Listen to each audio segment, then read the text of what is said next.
Yo guys, what's up? Welcome back to the channel. Major build update. As you can see, I'm sitting in my car, and if you notice, we are fully caged up. It's an 8.5 certification cage, so we can go as fast as 8.5. We're definitely not going to get there for the next couple years, but this will make the guys at the track happy. You saw the videos from last year, you know that I ran too fast without having a cage at all. And the track officials told me I had to put a cage in it. If you haven't seen that video, it's actually pretty good. You can see me get in trouble for not having a cage and running too fast. But they're super cool at the track. They just told me when I come back next year, gotta have at least a roll bar. So a roll bar would classify you to go quick into the 10s. I guess you'd go 999 on just a roll bar. But I decided to go for an 8.5 certification just because it'll actually add strength to the car, strengthen the chassis, tighten everything up, and then if we do get into the 9s, like I do plan eventually, then I don't have to come back and add bars later. Also, if you do an 8.5 cert cage right away, you can actually use a smaller diameter tubing everywhere. If you do a roll bar only, you have to use a thicker tubing, and then you could add like the thinner stuff to the front after. But if you do 8.5 right away, you can use a smaller diameter bar everywhere, so it's a lot nicer, a lot better for the overall quality of the cage as well. Super stoked on all the work that was done. It was done by a professional chassis guy, and I couldn't be happier with it. I'm going to show you guys everything that he did, some structural stuff, some of the extra stuff that he did to make this cage as comfortable for a street car, race car as you could, and why it's a lot better than buying a kit cage as well, which a lot of guys hit me up on my channel, said, hey, you can weld, why don't you just buy a kit? This is a much better solution. Custom cage work, totally awesome. First things first though, we're gonna roll the car out, and then I can start giving you guys a whole overview of the cage.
Let her warm up too. It's always good to put a heat cycle in her.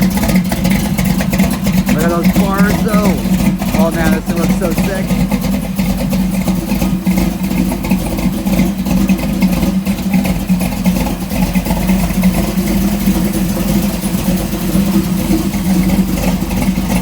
Super nice day out too. If you're wondering, I do live in Canada and it's almost Christmas, and yeah, it doesn't really snow where I live, so.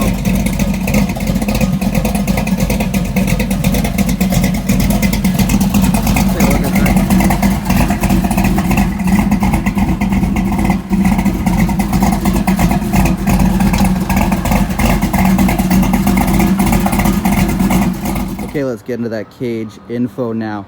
Now it's 100% TIG welded around every joint, which is optimal, of course. The spec of that tubing is 1/5/8 DOM tubing, and don't mind my wiring, I'm gonna fix that up soon. And then that's a 120 wall. So that is spec for 8.5 certification. Now, one of the main reasons I didn't want to use a kit, you can see how tight that he has fit this to the body and the headliner there. If you use a kit, that thing's gonna have like 3 inches of gap or more. So that really limits your cabin space. It pushes against the seats, you know, you might lose your door handles or something like that. And that kind of brings us to those door bars you see there. He's put a bunch of extra bends in those. Normally those things are like a straight shot. He's done that to get in and out of the car super easy. You do have a couple options there. A lot of guys use swing out door bars. I didn't really want to do that, just personal preference kind of thing. I like the welded bars a lot more. And this, there you can see that door bar snaking around the handle. Now the rule for that is, as long as your elbow is inside that bar area, that will be a pass for the tech crew. So that should be no problem passing certification. And there you can see the forward bars, how they snake around the dash and then go forward, giving you lots of leg room to get in and out of the car. Much better than a kit. A kit would basically be a straight shot down there and you'd really be climbing into the car. So really happy with that. And here we have our lovely assistant, Natalie. Natalie was pretty concerned about getting in and out of the car once we put the cage in it. She didn't want to be climbing over the bars. So part of the reason we had those door bars like that was for ease of getting in and out. She will now demonstrate how easy it is to enter and exit the vehicle.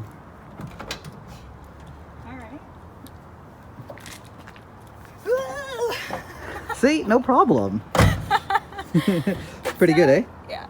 Yeah? You're gonna be able to get in and out okay? Oh yeah, for the 2 times I go in your car. Perfect. This is from inside the car now. This is that main overhead hoop there. I made a couple block off plates for the mirror and the visors. I'm gonna have to get a clip-on mirror or something, but this thing just looks so clean inside. He painted everything too, which is totally awesome, because he did it while he welded it. So it was like weld, overhead, paint it, install, weld, paint. And there you see the back seat still installed, obviously. Got the new bar here. Gonna make an excellent GoPro mount and a great tooth chipper for who's ever in the back seat. But I had to keep the back seat because it is a street car, and if you buy a kit, these bars overhead here would basically go straight through the back of it. So custom was the way to go for that as well. Got to keep the back seat though. Street car, it's got to keep that look. The next thing I'll show you guys here is one really trick thing that he did. So you got to have another bar that runs from this junction somewhere. Most of them go directly to the tunnel area, but he actually went down through the floor and then welded that to the subframe connector underneath. So this thing is completely tied into the frame. That's the best way that you could do that bar. So super stoked on that. Again, full interior drag car with an 8.5 cert cage. We'll open the trunk up and I'll show you guys where they tie into the frame in the back now. Look at that back window now. You can see those bars coming straight through that package tray. If you see this thing at a street light or a stop sign, you're gonna know it means business. Open that trunk up, and here you can see those bars coming down through that tray, down to big plates, tying right into the frame there. So this thing is super solid. He puts an extra bend in him to push him down into that frame. Totally awesome. I do still have to secure that power wire. I'm probably gonna snake it around the other side of that post now and then just clean that up further. That's part of the more wiring I still have to do on the car. Moving that MSD box. I got a 2-step as well that's gonna be going in this winter. You're gonna see all that on upcoming episodes. But I cannot wait to get this thing back on the track. Spring can't come soon enough. Ah, man. So that's going to close out this video, guys. Thanks a lot for watching. Do stay tuned for more. If you're new to the channel, subscribe. We got lots more to do, wiring stuff. We're going to dive into the rear end as well, because there's some things I'd like to touch up back there. Maybe bigger axles, might do a gear change. We got to get the carpet back in this thing, but I'm going to roll it back into the garage now and start tearing into some wiring, start looking at where I'm going to mount that MSD and 2-step box. So do stay tuned for more videos. Thanks for watching, guys.